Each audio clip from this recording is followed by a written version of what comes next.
아이조와 경남교육 7월호 발행일 2021년 7월 1일 발행인 교육감 박종훈 발행처 경상남도 교육청 목차 하나 꿈이 자라는 배움터 매일 신문 읽는 창원 도천초 장애 학생들에게 날개 달아주는 거창 나래 학교 둘 특별 기획 우아한 형제들 웹프론트 개발그룹 김민태 그룹장 인터뷰 셋 공감 톡톡 우리 아이 스마트폰 중독 예방 넷 정책을 만나다 Q&A로 알아보는 고교학점제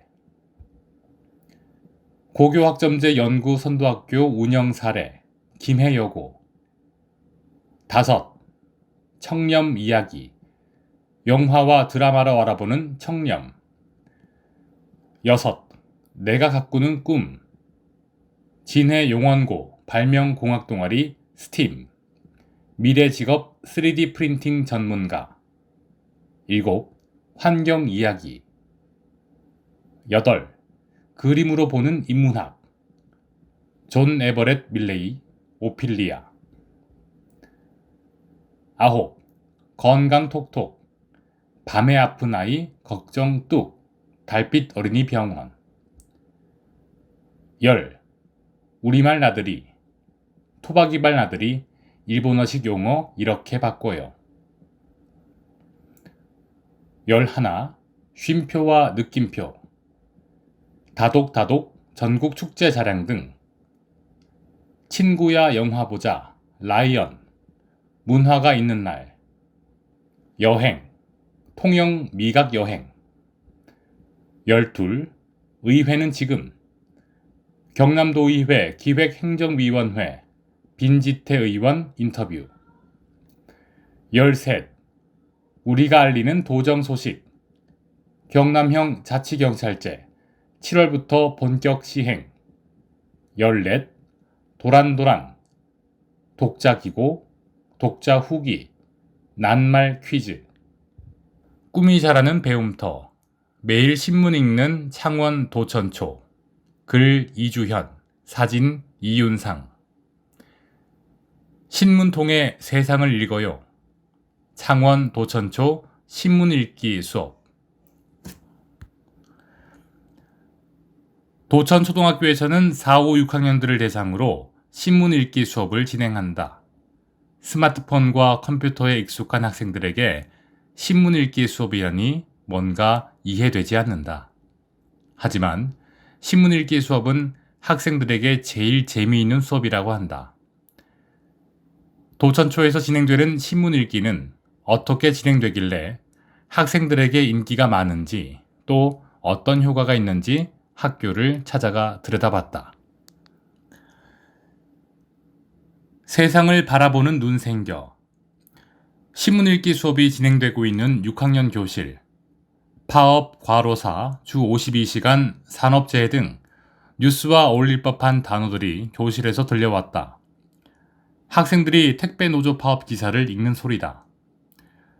도천초에서는 어린이 신문을 이용해 신문 읽기 수업을 진행하고 있다. 학생들은 신문 읽기가 끝나자 모르는 단어를 추론하기 시작했다. 단어를 태블릿 PC를 사용해 찾아보기도 하고 친구들이 찾은 단어를 발표를 통해 알아가기도 한다. 이어 공책의 기사를 글이나 사진으로 요약하고 사건에 대한 자신의 생각을 정리하는 시간을 가진다. 학생들은 신문 읽기 수업을 통해 택배 노동자들의 열악한 처우를 알게 됐고 각자의 방법으로 해결 방법을 제시하기도 했다. 세상을 바라보는 눈이 생긴 것이다. 6학년을 담당하는 남현 교사는 학생들이 신문 읽기 수업으로 어휘력뿐만 아닌 다른 사람들의 상황이나 마음을 공감하는 능력도 생겼다고 했다. 처음에는 네컷 만화와 낱말 퀴즈 등에만 관심을 두던 학생들이 사회를 이해하고 자기 생각까지 갖게 돼 놀랍다는 반응이다. 정확한 정보 습득에 도움 도천초의 신문 읽기는 권영창 교장이 부임하면서 시작됐다. 권 교장은 학생들이 스마트폰에만 빠져있는 상황에 대해 우려했다. 스마트폰을 통해 얻는 정보는 정보의 편식이 심한 데다 잘못된 정보도 있고 시각적인 유희에만 초점이 맞춰져 있어 성장하는 아이들에게 부정적인 영향을 주기 때문이었다. 권 교장은 신문이 스마트폰을 대체할 수 있다고 판단했다. 신문은 정치, 경제, 사회, 문화 등 다양한 정보들이 교차 검증을 통해 만들어져 학생들이 올바른 정보를 습득하는 데 도움이 돼서이다. 권 교장은 신문은 가공되지 않은 다이아몬드 원석이라고 말한다. 원석을 어떻게 가공하느냐에 따라 보석의 가치가 달라지듯 신문도 읽는 방법에 따라 얻는 부분이 달라진다고 설명했다. 도천초 선생님들은 학생들이 올바른 지식과 정보를 얻을 수 있도록 고민하면서 지도하고 있다고 했다. 신문 덕분에 관심 분야 많아져. 학생들은 신문 읽기가 즐겁다고 말한다. 원래는 부모님이 뉴스를 보실 때는 지루하기도 하고 내용을 알지 못해 짜증이 났는데 이제는 아는 내용도 나와 재미있다고 했다. 또 원래는 관심 있는 분야의 책만 읽었는데 신문 덕분에 관심 분야가 많아져 다양한 책들을 읽게 됐다는 학생도 있었다. 도천초에서는 교과 수업 시간에도 종종 신문이 사용된다. 학생들이 신문을 친근하게 느끼기도 하고 신문에 나와 있는 사례들을 활용하면 쉽게 이해하기 때문이다. 남현 교사는 앞으로 학생들에게 실제 기사를 써보게 할 계획이다. 기사를 쓰는 과정에서 주제를 선정하고 정보의 정확성, 시의성, 공공성을 생각하다 보면 유튜브나 인터넷 등에서 유해한 콘텐츠를 식별하고 허위 정보를 구분할 힘이 생길 거라 믿어서이다. 앞으로도 도천초등학교 학생들은 신문을 읽으며 세상을 보는 시각을 넓혀갈 것이다. 꿈이 자라는 배움터, 장애 학생들에게 날개 달아주는 거창 나래 학교. 글 정재흔, 사진 이윤상. 장애 학생들에게 날개 달아주는 학교, 거창 나래 학교 건강자립 창의성 함양교육. 한글을 창제한 세종은 시각장애인이었다. 대한제국의 마지막 왕 순종은 자폐를 앓았다. 우리나라에서 조선시대까지 장애란 말은 존재하지 않았다. 잔질, 폐질, 독질 등 단지 병으로 인해 몸이 불편한 사람일 뿐이었다. 그러나 개화기 당시 일제 영향으로 무엇을 갖추지 못한 사람이란 뜻의 불구자란 말이 쓰이기 시작했고 오늘까지 인식이 굳어져 내려왔다. 거창 나래학교 교장 한명희에서는 굳었던 비장애인 중심적 사고가 말랑해진다. 안 돼가 아닌 어떻게 이웃으로 더불어 살 수 있는지 이곳을 찾아 이야기를 들어봤다. 경남 서북부 지역 유일한 특수학교. 거창군 마리면에 거창 나래학교가 있다. 지난 2018년 12월 설립 인가를 받아 2019년 3월 9학급으로 개교했다. 경상남도 교육청의 8번째 공립특수학교이자 서북부 지역의 유일한 특수학교다. 학생들은 그동안 진주의 특수학교를 다닐 수밖에 없었는데 개교 후 함양 등 인근 지역의 전입생이 크게 늘었다. 현재 유치원, 초중고, 전공과 등 총 16학급으로 편성, 학생 수는 63명이다. 일반 학교 설립엔 보통 3년이 걸리지만 특수학교는 그 2배가 넘는 시간이 든다. 거창 나래학교도 여느 특수학교와 마찬가지로 설립 추진 당시 주민들의 반대가 있었다. 그러나 도교육청과 거창교육지원청, 일선 교사들이 마을 주민들을 설득하는 한편 특수학교가 어떤 아이들을 어떻게 가르치는지 직접 보게 했다. 이런 노력으로 이제 주민들은 정성껏 준비한 선물을 들고 노인회관 등으로 찾아오는 학생들을 반갑게 맞고 있다. 모든 학생들에게 긍정적 행동 지원 제공. 아이들의 배움은 비장애급과 다르지 않다. 다만 자기 머리를 때리거나 밀치는 행동 등 장애 학생의 도전 행동은 비장애인으로서는 이해하기가 쉽지 않다. 긍정적 행동 지원 방법 PBS에서는 아이들의 도전 행동을 학생 개인의 문제가 아니라 주변 환경과 상황에 결부시켜 자신의 의사를 표현하는 것이라고 본다. 거창 나래학교는 긍정적 행동 지원 프로그램을 운영하고 있는데 경상남도 교육청의 이음교실 선도학교로 선정된 데다 바른생활 마일리지 제도를 연계해 모든 학생들에게 긍정적 행동을 지원할 수 있는 교육 기회를 제공하고 있다. 여기에 생각을 키우는 리딩북 프로그램, 진로교육 집중 학년제 등을 통해 학생들이 창의력을 함양하고 다양한 꿈을 펼치도록 적극 지원하고 있다. 식품 가공과 학교 텃밭을 활용한 체험 활동이 농촌 지역 기반의 프로그램이라면 교내의 베이커리와 카페, 추가 설치 계획인 뷰티실 등은 서비스 기반의 직업 체험 프로그램이다. 특별기획 우아한 형제들 웹프론트 개발그룹 글 김규남 사진 이윤상 소프트웨어 개발자 작은 불편을 줄여 큰 가치를 만들어내는 일 우아한 형제들 웹프론트 개발그룹 김민태 그룹장 IT 기술의 발전은 우리를 전에 없던 편리한 세상으로 이끌고 있다. 그 중에서도 스마트폰과 컴퓨터 속 애플리케이션은 많은 시간과 노력을 들여야 했던 일을 터치 몇 번이면 쉽게 해결해준다. 이제 화면을 몇 번 누르기만 하면 간편하게 예약이 완료되고 원하는 학습 콘텐츠를 즐길 수 있으며 줄 서서 먹던 유명 맛집이 집 앞으로 배달된다.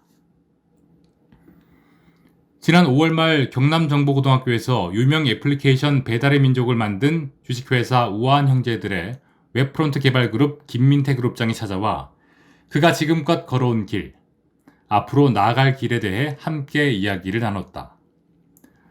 자신이 가진 고민과 실패, 그리고 성공의 경험을 세상과 더 많이 나누고 싶다는 그의 오랜 강연 시간과 대담에도 변함없이 에너지가 넘쳤다.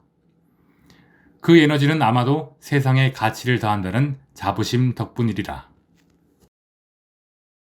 우아한 형제들로도 잘 알려져 있지만 우리가 흔히 쓰는 애플리케이션 배달의 민족 개발자라고 하면 더 많은 분들이 아실 것 같습니다. 알려진 것 말고 그룹장님께서 직접 자신을 소개해보면 어떨까요?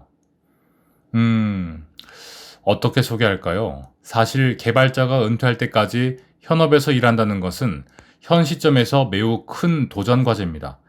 우리나라에서는 왜 젊은 사람들만 개발을 할까? 왜 나이가 많은 개발자는 없을까? 이런 말을 많이 하잖아요. 저는 은퇴할 때까지 계속 실무를 하고 싶은 당찬 꿈을 가진 개발자입니다. 여기에 덧붙이자면 선배들로부터 받은 유의미한 지식 위에 제 것을 쌓아서 지금의 저를 만들었다고 생각하고 그래서 어느 정도 세상에 빚이 있다고 생각을 합니다. 그래서 개발자 선배로서 가능하면 이 많은 후배들에게 도움을 주기 위해 노력하고 있는 개발자라고 스스로 소개하고 싶습니다. 얼마 전까지 기술이사라는 직책을 맡으셨고 현재는 웹프론트 개발그룹 그룹장을 맡고 계신데요. 기술이사라는 말이 조금 생소한데 정확하게 어떤 일을 하는 자리인가요? 네, 기술이사라는 제도는 우리 회사에서 만들어진 지 2년 정도 된 직책입니다. 회사라는 게 그렇잖아요. 자기 자리에서 성과를 내면 승진이라고 할까요? 계속 높은 자리로 가야 하는 일종의 로드맵이 있잖아요. 기존 회사 구조에서는 개발자가 어느 정도까지 올라가면 그 다음에는 임원이 되거나 경영을 하게 됩니다. 그런데 우리 회사에서는 개발자들이 원할 때까지 개발자로 남을 수 있도록 만든 직책이 바로 기술이사 제도입니다. 실제로는 임원이기는 합니다만 이 사업을 한다기보다는 기술과 관련된 오너십을 가지고 회사에서 기술과 관련된 가치들을 계속 만들어내는 한편 후배들을 도와주면서 실무도 할 수 있는 자리예요. 중요한 건 개발자들이 어느 순간 개발 일을 더 이상 할 수 없는 조직 체계가 아닌 계속 개발을 할 수 있도록 만든 하나의 갈래라고 할 수 있습니다. 제가 마지막 순간까지 계속 개발을 하고 싶다고 꿈꿀 수 있는 것도 바로 이 기술이사 제도 덕분이라고 할 수 있죠. 우아한 형제들은 수평적이고 가족적인 문화로 잘 알려져 있습니다. 그룹장님이 보시기에 우아한 형제들은 어떤 조직 문화를 갖고 있습니까? 네, 말씀하신 대로 우리 회사는 자신의 의견을 피력하거나 소통을 하는 부분에 있어서는 굉장한 수평성을 갖고 있다고 할 수 있어요. 일반 사원이라도 어떤 의견이 있다면 누구나 대표에게 메신저를 보내서 의견을 나눌 수 있는 분위기거든요. 하지만 회사라는 게 모든 걸 자율에 맡길 수는 없잖아요. 커뮤니케이션 측면에서는 수평적이지만 회사 운영이나 결정을 내려야 하는 측면에서는 수직적이라 할 수 있습니다. 우아한 형제들은 송파구에서 일 잘하는 11가지 방법을 작성해 지키고 있는데요. 그 중에서 제가 가장 마음에 드는 문구가 바로 가족에게 부끄러운 일은 하지 않는다입니다. 일을 하다 보면 기업의 이익 창출을 위해서 불법은 아닐지라도 도덕적인 관점에서 비난을 받을 수 있는 일을 하게 될 수도 있잖아요. 하지만 우리 회사에서는 이런 일을 하지 않아요. 가족에게 부끄러운 일은 하지 않도록 명문화하고 그것을 지키려고 노력하는 것 자체가 굉장히 좋은 의미라고 생각합니다. 이것도 큰 틀에서 가족적인 문화의 일부가 아닐까 생각합니다. 또 회사 복지정책 중에 임신한 가족과 병원에 동행하기 위한 특별 휴가, 그리고 자녀의 졸업과 입학 휴가, 어린이날 전후의 특별 휴가 등 가족과 관련된 깨알 같은 복지들이 많습니다. 이런 작은 부분들이 회사가 가지고 있는 구성원들을 어떻게 바라보는지 알 수 있는 대목이라고 생각해요. 저도 지난 어린이날 때 휴가를 받아서 아이와 함께 통영에서 즐거운 휴가를 보내기도 했습니다. 네, 이제 회사 이야기 말고 김민태 그룹장님의 이야기를 듣고 싶은데요. 어떤 계기로 개발자의 꿈을 갖게 되는지 궁금합니다. 네, 제가 초등학교 5, 6학년 때쯤 친척집에서 처음으로 컴퓨터를 접했는데 그때는 단순히 재밌겠다 정도만 생각했었죠. 성장하면서 조금씩 더 관심을 갖다가 잡지를 봤는데 미국에서는 쉐어웨어 개발자가 직장에 다니지 않고 자기가 좋아하는 프로그램을 만들고 그걸 사람들에게 공개해서 그 가치를 인정받으면 돈도 벌 수 있다는 이야기가 실려 있었어요. 그때 집안 형편이 여의치 않아서 이 컴퓨터 한 대만 있으면 나도 할 수 있겠다는 생각이 들었고 그렇게 개발자의 꿈을 꾸게 됐습니다.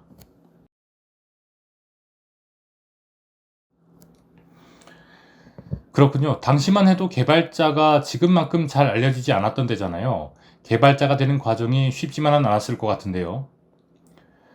네, 제가 공고 전자과를 졸업했는데 졸업을 하고 보니 개발자로서 회사에 들어가기가 너무 힘들었어요. 당시만 해도 고졸로는 이력서조차 넣을 수 없는 게 현실이었죠. 그때 졸업하기 전부터 디지털 타자기 만드는 공장에 취업을 했었는데 8개월 동안 일을 하니까 컴퓨터 한 대 살 돈이 모이더라고요.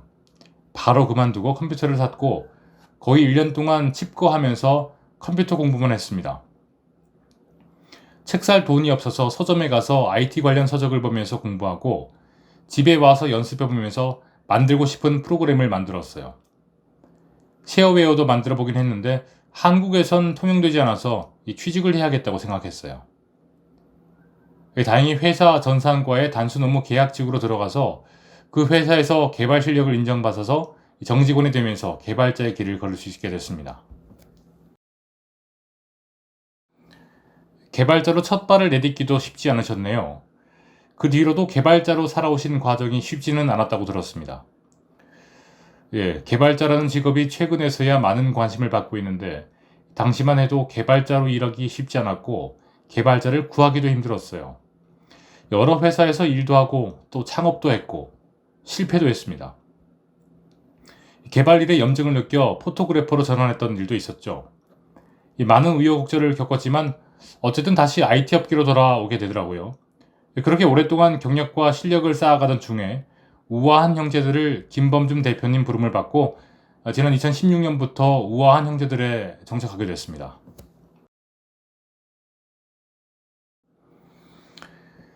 그룹장님 말씀 중에 당시만 해도 고졸이어서 개발자 지원하기가 힘들었다는 말이 기억에 남습니다. 그렇다면 지금 이 시대에는 학력과 실력 중에 어떤 게 중요하다고 생각하시나요?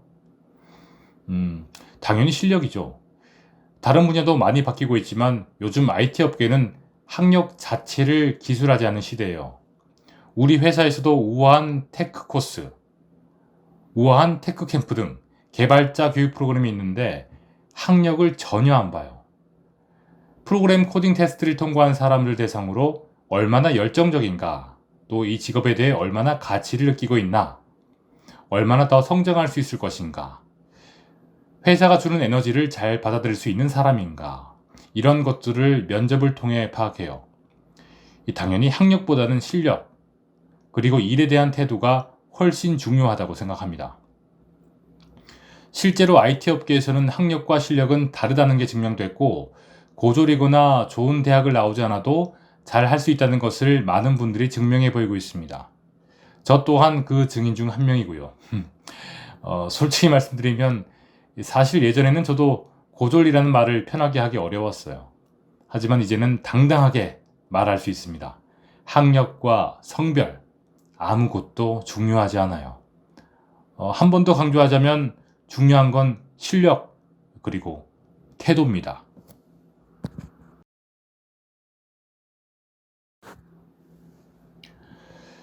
요즘은 어려서부터 소프트웨어 교육이다, 코딩 교육이다 하는데 거기에 휩쓸리다 보면 교과 공부하듯 소프트웨어를 접하게 돼요. 그런 기술적인 부분은 언제든 배울 수 있으니까 그 전에 다양한 사고라든지 또 논리적으로 생각하는 방법이라든지 이런 부분을 어떻게 하면 축적할 수 있을까, 이런 고민을 더 많이 하면 좋겠습니다. 정책을 만나다. 고교학점제 연고선도학교 운영 사례. 김해여고. 글 김해여고 교사 최지은. 고교학점제 연구학교 운영 사례. 원하는 과목을 선택해 이수하는 것이 가장 좋았어요. 학생들의 진로와 적성에 따라 다양한 교육과정을 개설하고 자유롭게 선택할 수 있도록 운영하는 고교학점제는 학생들에겐 좋은 제도이지만 교사 입장에서는 수업 부담은 늘어나고 감당해야 하는 역할도 더 커지는 부담스러운 것이었습니다. 그러나 학생들을 위하여 고교학점제의 필요성에 대해 동의하신 선생님들의 열의와 노력은 감동적이었습니다. 이런 선생님 덕분에 고교학점제 연구학교를 시작한 2019학년도 입학생은 이전 연도 입학생에 비해 많은 변화가 있었습니다. 2021학년도의 입학생의 선택 과목 수는 학교 필수 과목 20과목, 학생 선택 과목 60과목 중에서 20과목을 선택하는 것으로 정규 교육과정 개설 과목 수만 80개로 늘어났습니다. 또한 학교 간 공동교육과정, 지역 연계 공동교육과정, 온라인 공동교육과정, 소인수 교육과정 등 학생 맞춤형 교육과정도 활발히 운영했습니다. 가장 큰 장점은 원하는 과목을 선택할 수 있는 것. 올해 2월 졸업생들에게 우리 학교가 고교학점제 연구학교가 되어서 가장 좋았던 점이 뭐라고 생각하냐는 질문을 한 적이 있습니다. 고교학점제 연구학교를 하면서 교과 교실제도 함께 도입이 되었던 터라 학점제형 공간 조성을 하여 이전보다 학교 환경이 개선됐습니다. 당연히 학교 환경이 바뀐 것을 얘기할 것이라는 예상과는 달리 학생들은 모두 원하는 과목을 선택하여 이수한 것이라고 답했습니다. 자신의 적성과도 맞지 않고 배우고 싶지 않은 과목을 그 학교에 다닌다는 이유만으로 무조건 들어야 한다는 것이 너무 불합리하다고 생각했었다고 합니다. 학생들은 어른들이 생각하는 것보다 훨씬 진지하게 자신의 진로와 적성에 대해 고민하고 현명하게 선택하는 것을 알 수 있습니다. 자신의 미래를 위한 첫 선택. 고등학교에 입학하기 이전에 학생들은 인생에 영향을 미치는 중요한 선택을 한 번도 해본 적이 없고 자신의 진로에 대해 진지하게 고민하는 시간도 비교적 적었을 겁니다. 하지만 고교학점제 도입으로 학생들은 고등학교에 입학하면서 자신이 배우고 싶은 과목을 선택하기 위해서는 자신의 진로에 대해 고민하지 않을 수 없게 된 것입니다. 자신의 진로에 대해 진지하게 고민하고 배우고 싶은 과목을 결정했던 학생들이 수업에 적극적으로 참여하고 그 과목을 열심히 공부하는 것은 당연한 결과입니다. 내가 가꾸는 꿈. 진해 용원고 발명공학 동아리 스팀. 글 정재훈, 사진 김정민. 차세대 공학 리더들의 상상을 현실로. 진해 용원고 발명공학 동아리 스팀.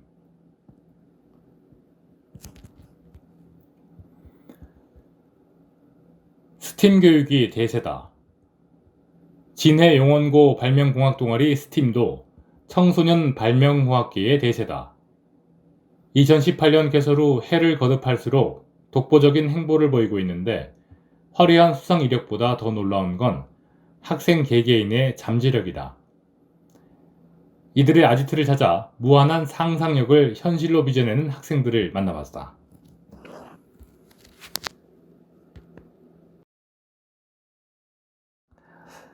(2020년) 지식재산 일반선도학교 지정동아리.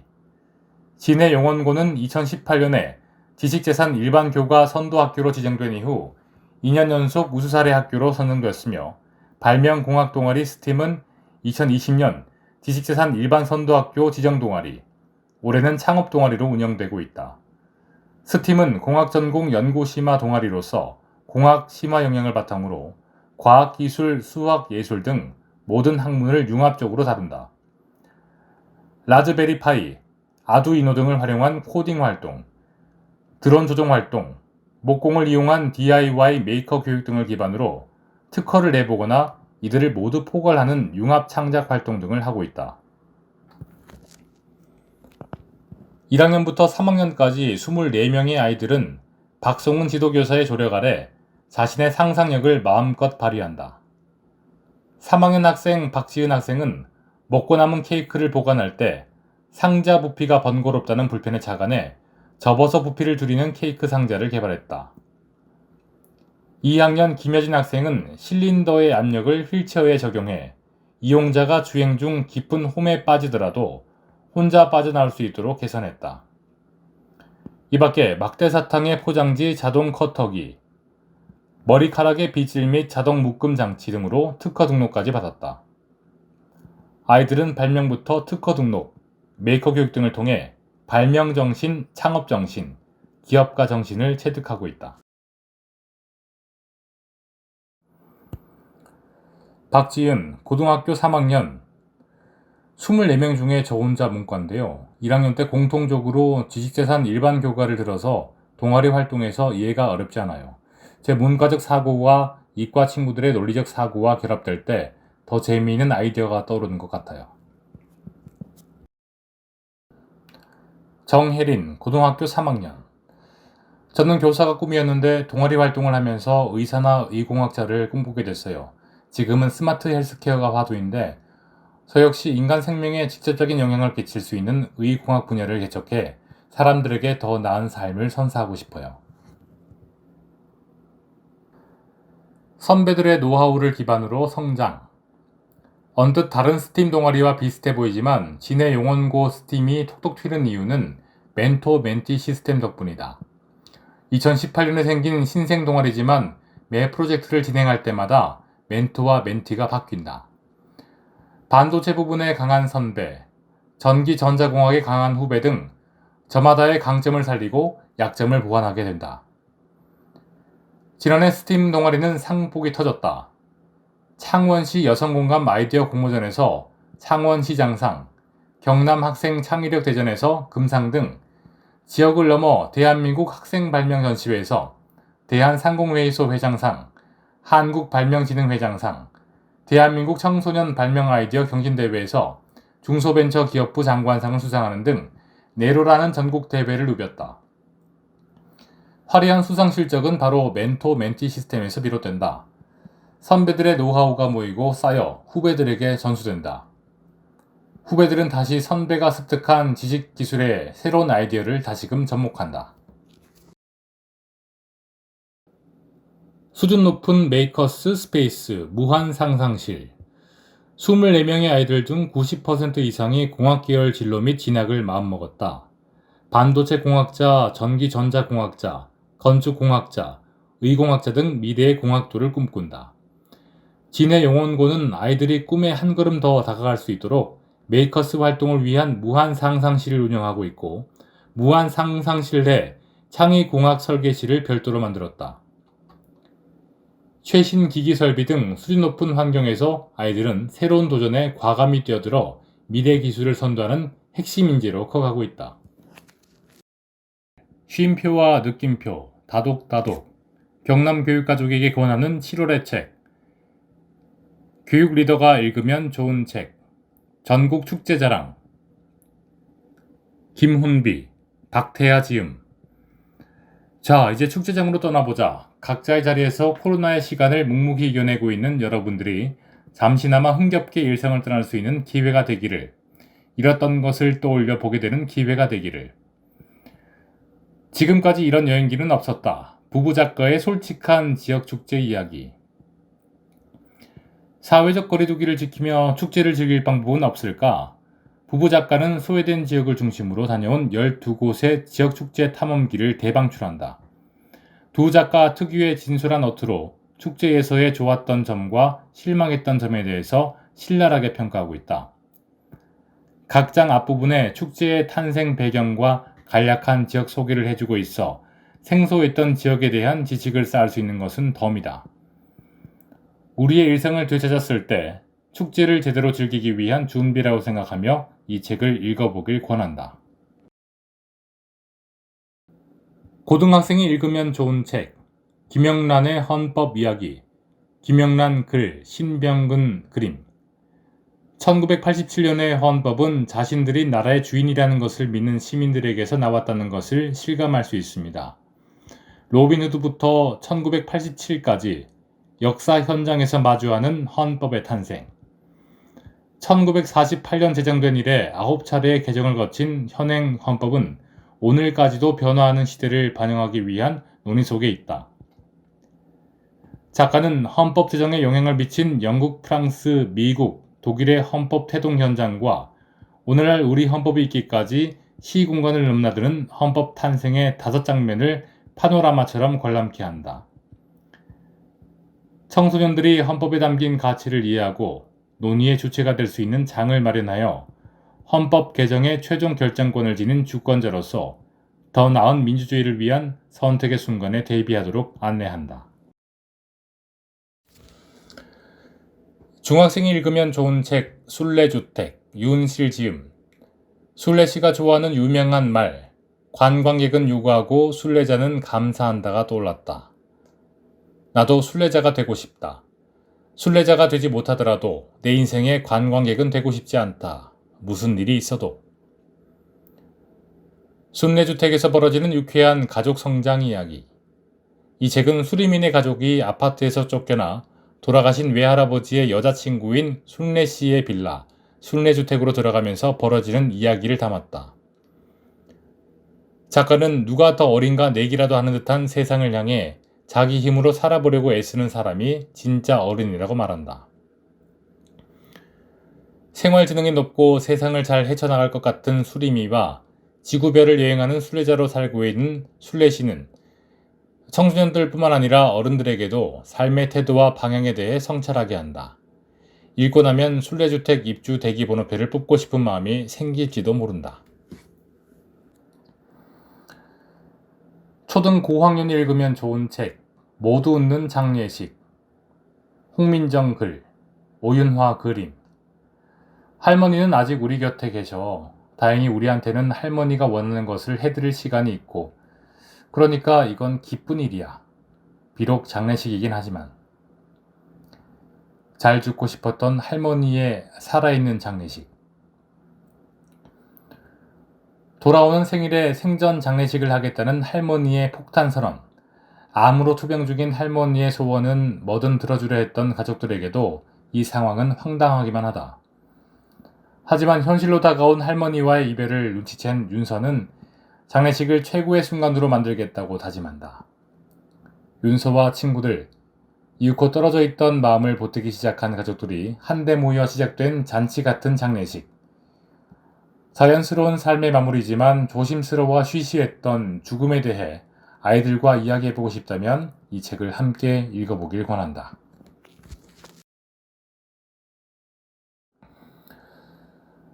초등 저학년을 읽으면 좋은 책, 하늘의 별이 된 곰, 알렉시스 스넬 지음, 류재향 옮김.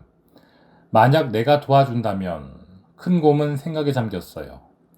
지구의 모든 생명체가 스스로 세상을 돌보게 되지 않을까? 정말 그럴지도 모르지요. 북극곰이 살지 못하는 세상에서 우리는 인간의 이기심이 가져온 지구온난화는 새하얀 큰 곰의 보금자리마저 잃게 했다. 반짝이던 얼음의 나라가 녹아 허물어지면서 어쩔 수 없이 삶의 터전을 떠나야만 했던 큰 곰은 어디에서도 안식을 찾지 못한다. 결국 뜨거워진 세상을 견디지 못하고 하늘로 올라가 별이 된 큰 곰처럼 이대로라면 현실에서도 머지않아 북극곰이 사라져버릴 것이 분명하다. 큰 곰이 전하는 간절한 메시지가 들린다면 늦었지만 이제라도 환경 위기 시기를 멈추는 데 도움이 될 만한 것을 찾아 행동으로 옮겨보길 바란다.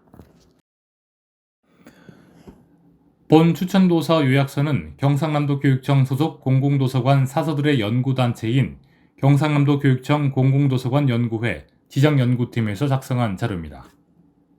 쉼표와 느낌표, 친구야 영화 보자, 라이언 30살, 구글어스로 25년 전 기억을 찾다. 감독 가스 데이비스, 출연 써니 파와르, 데브 파텔, 니콜 키드먼, 글 장진화, 아동문학가. 7,600km의 거리, 25년이라는 시간을 거슬러 가족을 찾아가는 영화. 1986년 돈을 벌기 위해 형 꾸트를 따라 나선 5살 사루는 기차역에서 형을 기다리다 잠이 든다. 잠에서 깨어 형을 찾기 위해 기차를 타게 되고 얼마 후 다시 눈을 떠는데 기차는 쉼없이 어디론가 달려가고 있다. 이틀 뒤 기차가 멈춰선 곳은 벵고로를 쓰는 캘커타, 현 콜카타 지역. 힌디어를 쓰는 사루에게는 외국이나 다름없는 곳이었다. 거리에서 위험천만한 일을 겪은 사루는 아동보호소를 통해 오스트레일리아 한 가정으로 입양된다. 25년 후 그는 인도 출신인 친구 집에서 우연히 젤라비를 보고 어릴 때 형 꾸트와 길거리 음식을 보았던 기억을 떠올리게 되고 구글어스 프로그램으로 자신의 고향과 가족을 찾아 나서게 되는데 사루의 맑고 순수한 눈빛이 오랜 여운으로 남아 영화는 118분이라는 상영 시간 내내 마음을 졸이게 할 정도로 긴장감 있게 전개된다.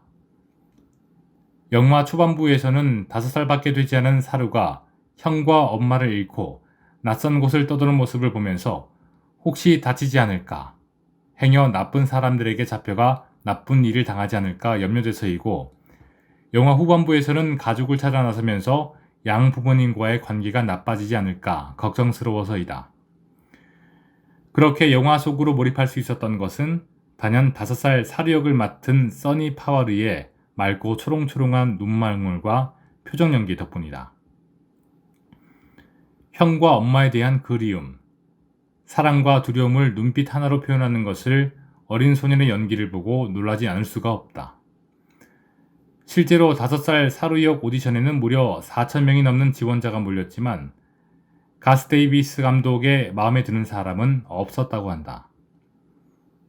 그러다 운명처럼 길거리에서 써니 파와르를 만났고 감독은 눈 너머로 이야기를 담을 줄 아는 아이가 필요했는데 바로 이 아이가 그 아름다운 면을 갖고 있었다고 캐스팅 이유를 밝혔다.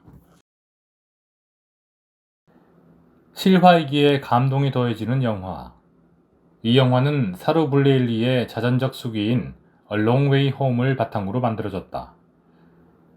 실화이기에 실제 사루와 호주 양부모 그리고 사루가 고향을 찾아 엄마를 만난 모습을 영화 마지막 쿠키 영상에서 보여주고 있다. 그리고 사루의 엄마는 사루가 돌아오리라고 믿으며 평생 한 동네에서 살고 있었고 사루의 실제 이름이 사루가 아닌 사자라는 뜻의 셰루가 본명이었다는 것이 잔잔한 내레이션으로 담고 있다. 정확한 발음을 몰라서 이름이 사루인 줄 알았던 것인데 그제야 왜 이 영화의 제목이 라이언이는지 알 수 있다.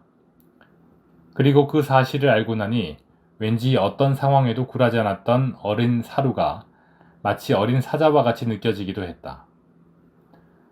그럼 사루가 보고 싶어 했던 형 꾸트는 어떻게 되었을까? 그것은 영화에서 직접 확인하시길.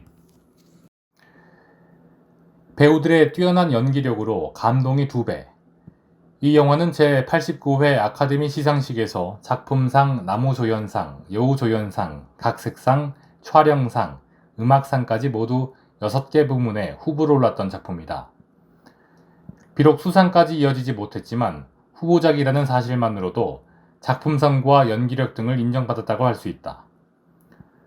특히 성인이 된 사루 역을 맡은 데브 파텔과 양 어머니 역을 맡은 니콜 키드먼의 연기는 엄지손가락을 치켜들고 싶을 정도로 훌륭했다. 무엇보다 니콜 키드먼은 지혜롭고 속 깊은 사루에 비해 많은 도움이 필요했던 아이를 맡아 끝까지 가족의 끈을 놓지 않으려는 모습이 잘 연기되고 있다.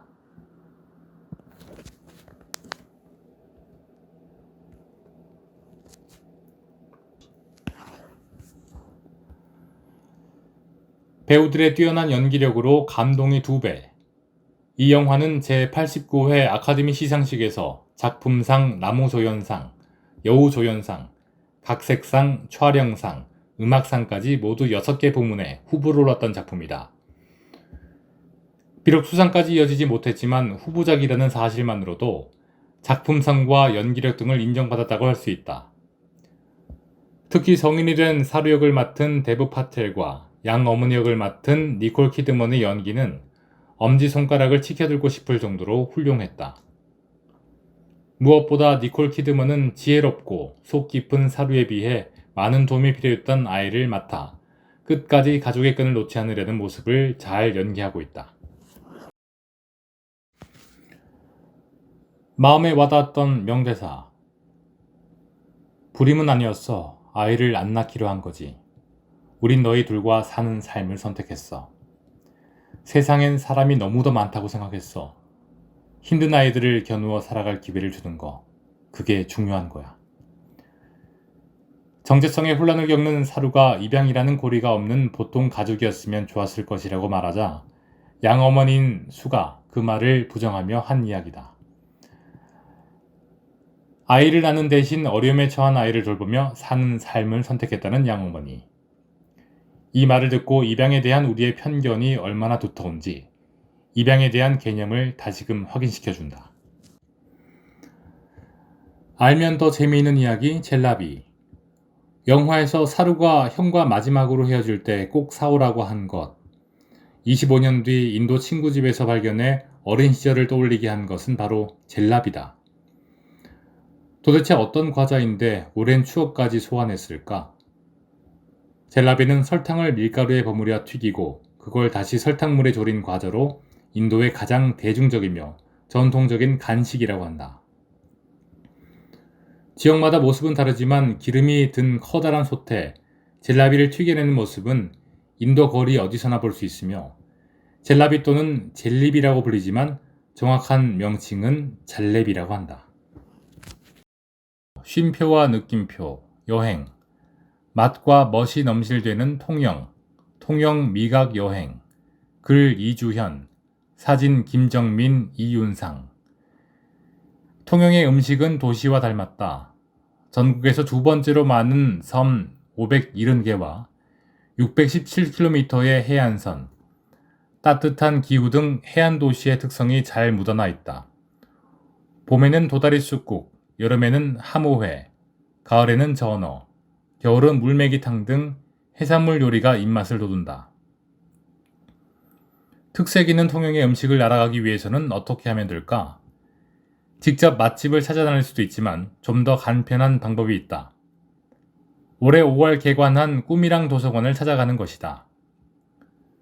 꿈이랑 도서관은 통영에 자리한 어린이 미각 도서관으로 1934권의 미각 특화 도서와 미각 전시실, 요리 체험실을 갖추고 있다.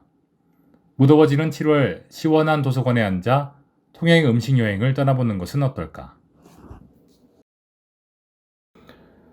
예술이 있고 맛이 있는 통영. 멋있는 예향 통영에서 맛있는 여행을 즐기러 떠나볼까? 통영 서호시장과 중앙시장은 통영 앞바다에서 갓 잡은 싱싱한 화로와 시장통 사람들로 활기가 넘친다.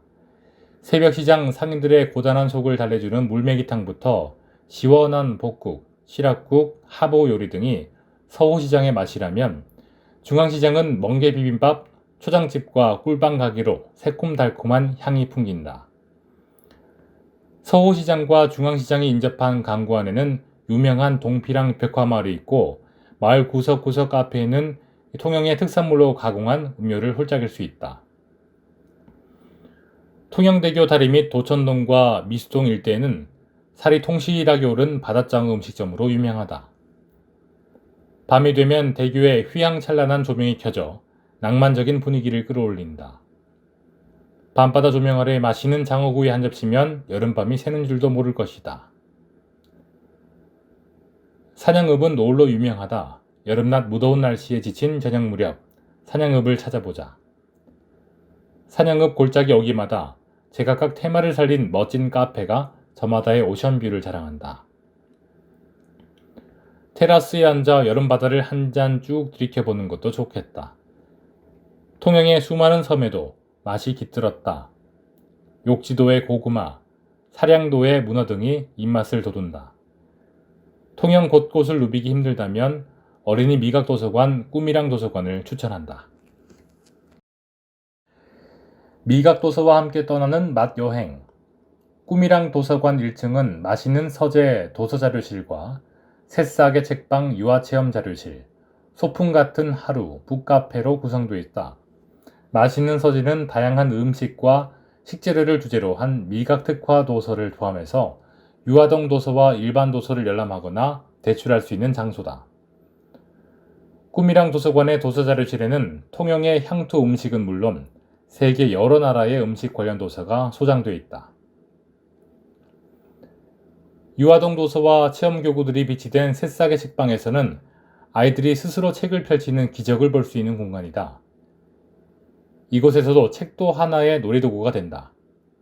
아이들이 옹기종기 모여 책을 읽거나 자유롭게 교구들을 가지고 노는 모습을 쉽게 찾아볼 수 있다. 소풍 같은 하루는 북카페로 부모들은 커피와 차를 마시고 아이들은 어린이 음료를 마시며 도란도란 이야기꽃을 피울 수 있는 공간이다. 오늘은 내가 요리사. 2층에 자리한 동백의 주방은 요리체험실이다. 유치원생들도 쉽게 따라할 수 있는 간식에서부터 통영의 향토 음식, 해외 요리까지 각 프로그램에 따라 직접 체험할 수 있다. 직접 요리도 하고 요리한 음식을 먹어볼 수도 있어 아이들에게 인기 만점이다. 생각이란 꿈고랑은 다목적 강의실로 시민 참여형 도서 행사나 저자 초청 강연회, 영화 상영 등이 이루어진다. 세부적인 일정은 통영시립도서관 홈페이지에서 확인 가능하며 현재 체험 프로그램은 코로나19 방역으로 인해 통영시민으로 제한돼 운영된다. 통영의 예술가가 사랑한 향토 음식. 통영은 많은 예술가를 잉태했다. 소설가 박경리, 시인 김춘수, 화가 전혁림, 시인 김상옥, 소설가 김용익이 통영에서 태어났다. 미각 전시실인 통영을 봄은 통영이 낳은 예술가들을 소개하면서 이들이 사랑했던 통영의 향토 음식을 영상 자료를 통해 설명한다. 아이들은 통영의 예술가에 대해 자연스레 알아가고 동시에 통영의 향토 음식에 대해서도 친근감을 느끼게 한다. 또한 도다리 수국과 개조개 유곽, 충무김밥 등 6개의 통영의 대표 음식 조리법을 영상 체험 자료도 확인할 수 있다. 꿈이랑 도서관은 자라나는 아이들에게 도서관이 친숙한 공간임을 알게 해주며 동시에 통영의 향토 음식을 기억하게 하는 장소다. 통영 여행을 떠난다면 꿈이랑 도서관 방문은 특별함을 더하는 선택이 될 수 있다. 독자기고, 여러분의 이야기를 들려주세요. 자유기고, 추억의 편지, 보고 싶다 친구야, 보고 싶어요 선생님, 우리 아이 성장 이야기, 나의 학창시절 등. 독자 후기, 아이조와 경남교육에 바라는 점, 좋았던 점, 아쉬운 점 등. 형식, 자유, 시, 수필, 편지글 등. 제출기한 7월 20일까지. 경상남도 교육청으로 도란도란 독자기구와 독자 후기, 낱말 퀴즈 정답을 보내주세요. 보내실 곳, 경상남도 교육청 홍보담당관 51430 창원시 성산구 중앙대로 241 이메일 gne8@한밀.net 전화번호 055-278 1784